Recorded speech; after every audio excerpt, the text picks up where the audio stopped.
Falando então sobre por que ir para o luteranismo, né? Por que o luteranismo? Essa é uma pergunta que eu ouvi muito e ainda escuto. Muitas pessoas me fazem essa pergunta, né? Desde que eu me converti, né? Saí da tradição calvinista e fui para a igreja luterana. É quase como mudar de religião, né? As pessoas encaram de fato assim, quem convive com a gente, né? É engraçado isso, porque se alguém vai de uma igreja batista para uma igreja presbiteriana, ou de uma igreja presbiteriana para uma batista, ou para uma assembleia, absolutamente ninguém questiona, né? Isso é normal, né? As pessoas fazem isso porque justamente por todas essas igrejas compartilharem um grande terreno comum, uma grande tradição em comum. Na verdade, todas as grandes denominações que surgiram nos últimos 300 anos, elas bebem de pressupostos calvinistas, né? A grande tradição protestante, né? Propriamente dita.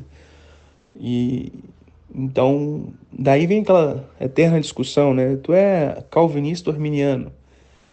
Bom, essa discussão é uma discussão que só faz sentido dentro dessa grande tradição protestante evangelical, né? Eu sei que inicialmente o termo protestante, ele, na verdade, ele queria dizer designar os luteranos, nós. Mas não foi assim. Historicamente esse termo não ficou restrito aos luteranos e hoje esse termo causa mais confusão. A mesma coisa com o evangélico. Se você mora na Alemanha e alguém diz que é evangélico, então você sabe, é luterano. Mas na América, né, na América do Norte, na América do Sul, se você diz evangélico, a última coisa que você pensa é num luterano, né? Então aqui na América do Norte, na América do Sul, né, nós vamos chamar de luteranos, vamos chamar católicos evangélicos, que é um termo que tem ganhado uma certa proeminência, né? A minha igreja mesmo é um exemplo disso, né? Ela tem esse nome, católica, evangélica, luterana. Também o termo evangélico luterano é como se fosse uma coisa só, não evangélico luterano. Seria algo como uma palavra só, evangélico luterano. É um termo que ganhou uma certa proeminência também aqui na América, justamente para distinguir, né? Porque os termos protestante e evangélico, né, simplesmente eles não fazem muito sentido aqui na América para se referir aos luteranos, né? Pois bem, mas deixemos de conversa. Por que luteranismo? Bom, muita gente torce o nariz para a questão da distinção entre lei e evangelho, como se isso fosse um absurdo, né? E há um quê de razão nisso, né? Há um pouco de razão nisso em virtude do luteranismo radical que acabou passando uma ideia muito equivocada do que seria essa distinção entre lei e evangelho. Mas basicamente, lei e evangelho é uma das distinções mais católicas e antigas da Igreja Católica, né? Essa distinção ela começa lá em Êxodo 20, porque quando você tem os 10 mandamentos não começam com a lei, eles começam com o evangelho. Eles começam com Deus simplesmente dizendo: olha, eu sou o Senhor teu Deus, que te tirei da terra do Egito, da casa da servidão. Percebam o verbo na primeira pessoa. Eu fiz, eu faço, né? Eu realizei algo por você.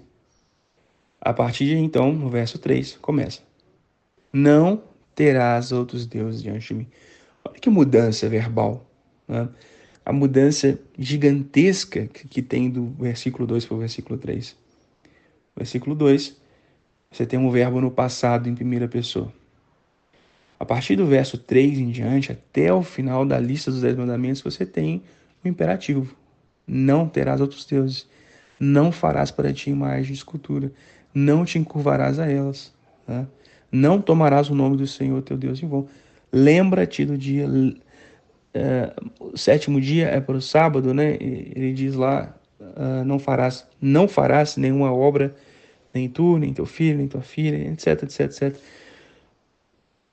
Honra ao teu pai e tua mãe, não matarás, não adulterarás, não furtarás, não dirás falso testemunho, não cobiçarás, né? E não cobiçarás duas vezes aí no final. Percebam a diferença? É uma distinção muito grande, muito evidente na Bíblia. A Bíblia parece fazer uma distinção entre o eu fiz por você e o faça você agora, né? E é uma ordem aqui. Primeiro ele faz, depois nós fazemos, né? Cedo, logo cedo na instrução catequética, lá na igreja primitiva, na igreja antiga, um dos primeiros elementos que entraram na catequese, né, no catecismo, ah, foi, foram os 10 mandamentos e o credo, chamado credo dos apóstolos, né? E a partir daqui você tem a distinção clara. Você tem os 10 mandamentos, que é a lei que você deve fazer, e o credo. Agora, o que é o credo? Já pararam para pensar nisso? Novamente, o credo é uma narrativa, é uma narrativa cheia de verbos no pretérito. Então, começa-se o seguinte: creio em Deus Pai, Todo-Poderoso, Criador do céu e da terra, em Jesus Cristo, seu único Filho, nosso Senhor, que foi concebido pelo poder do Espírito Santo, nasceu da Virgem Maria, padeceu sob o Pôncio Pilatos, foi crucificado, morto, sepultado, desceu ao inferno, ressuscitou ao terceiro dia, subiu aos céus e agora está sentado à direita de Deus Pai Todo-Poderoso, onde há de vir julgar os vivos e os mortos. Creio no Espírito Santo, na Santa Igreja Católica, na comunhão dos santos, na remissão dos pecados, na ressurreição da carne e na vida eterna. Amém. Percebam, os documentos confessionais mais antigos da igreja, os elementos catequéticos mais antigos da igreja cristã, eles são distintos, né? Começa-se aqui a distinção entre lei e evangelho. Lei, os 10 mandamentos como sumário da lei, tá? E o credo como uma narrativa. Uma narrativa do quê? Do que Deus faz, do que Deus fez na história, né? Da história de Jesus Cristo. Ao lado dessa instrução, nós tínhamos as leituras na liturgia, lá na igreja antiga. A liturgia orbitava em torno da narrativa da história de Jesus Cristo. Então, veja, distinção entre lei e evangelho não é uma doutrina luterana, é uma doutrina católica. Que o luteranismo, enquanto movimento de renovação, traz de volta essa preocupação no seio, no fazer teologia da igreja, tá?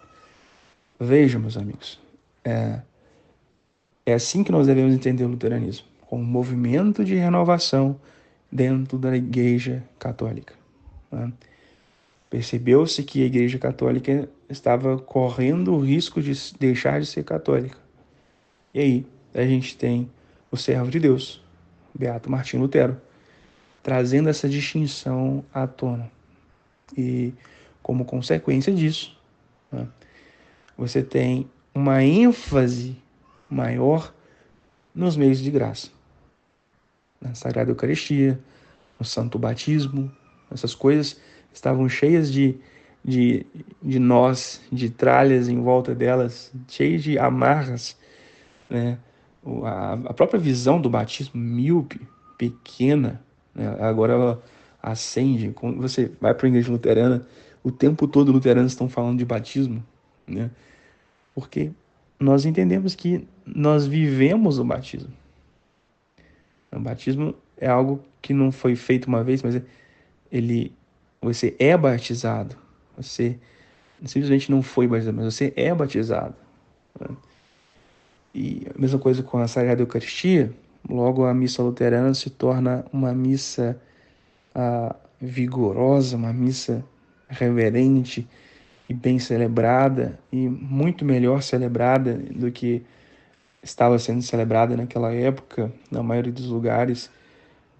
É um movimento de renovação que está acontecendo na igreja, né? Por outro lado, à guisa da reforma, malgrado os esforços de Lutero da segunda geração de reformadores do Beato Martin Chemnitz, ah, e de tantos outros que trabalharam por uma concórdia, logo se viu surgir, então, paralelo a esse movimento de renovação, um movimento que queria reconstruir a igreja do zero, né? A gente tem Zwinglio, Andreas Karlstadt, mais tarde a gente tem Calvino, e então a partir de Calvino, Vermigli o próprio Husserl tem uma história controversa, né, em torno da vida dele. A gente vê surgir a partir daí, então, uma, um movimento mais destrutivo, de querer jogar por terra tudo isso. Não um movimento de renovação, mas um movimento de destrutivo mesmo, de começar a igreja do zero. Então, por exemplo, em Genebra você teve os órgãos tirados das igrejas, vitrais, todos os tipos de imagem, nenhuma imagem foi tolerada. ah, e você tem essa ênfase nessa distinção entre lei e evangelho, ela não aconteceu como aconteceu entre os luteranos, né?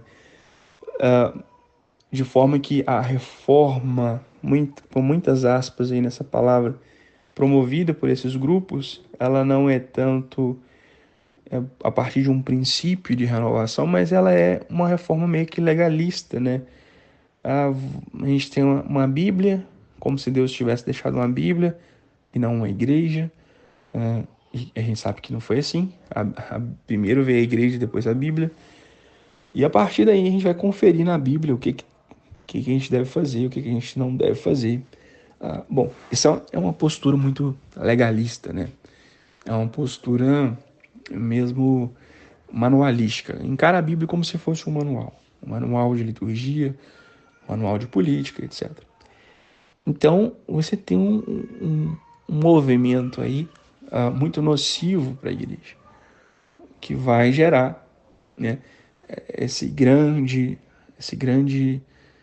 pan-protestantismo que eu falei no início aqui da gravação, né? Bom, só por aqui a gente já para e pensa, né? Bom, esses outros movimentos, eles são meio complexos, né? Eles são problemáticos. Se a gente não tem uma distinção clara entre lei e evangelho, a gente vai tentar fazer a lei de alguma coisa, né? Então você tem os grupos que enfatizaram as obras também e acabaram confundindo lei e evangelho, como se o evangelho fosse um parêntese que abre na vida cristã, assim, para você ser salvo. A partir daí, você volta para a lei para conseguir a aprovação de Deus, né?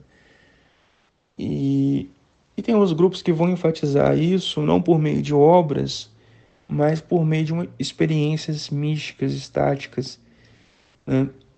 O quanto você consegue sentir um poder, uma espécie de transe, uma experiência supostamente dita com Deus, então você é aceito por Deus, né? É basicamente assim que esse pan-protestantismo ele se dividiu nesses dois grupos, né? E aí a gente tem a experiência norte-americana, a gente tem os movimentos das igrejas do século XIX, a gente tem o adventismo do sétimo dia, a gente tem os grandes despertamentos que vai moldar a cultura evangelical na América do Norte e na América do Sul e vai se espalhar para o mundo, né? Então, vejam, diante disso, nós temos o luteranismo como uma postura que sempre vai tentar preservar essa distinção entre lei e evangelho. É claro, alguns dos nossos muitas vezes cometeram o equívoco de acabar anulando a lei em detrimento do evangelho, né? mas as nossas confissões condenaram essas pessoas. E, infelizmente, ainda há até hoje em dia um perigo antinomista que ronda a nossa tradição, que ele não é próprio da nossa tradição, mas é o risco que se corre quando você quer trazer as coisas em equilíbrio. Você tem que estar sempre vigilante para não cair no outro extremo também, né?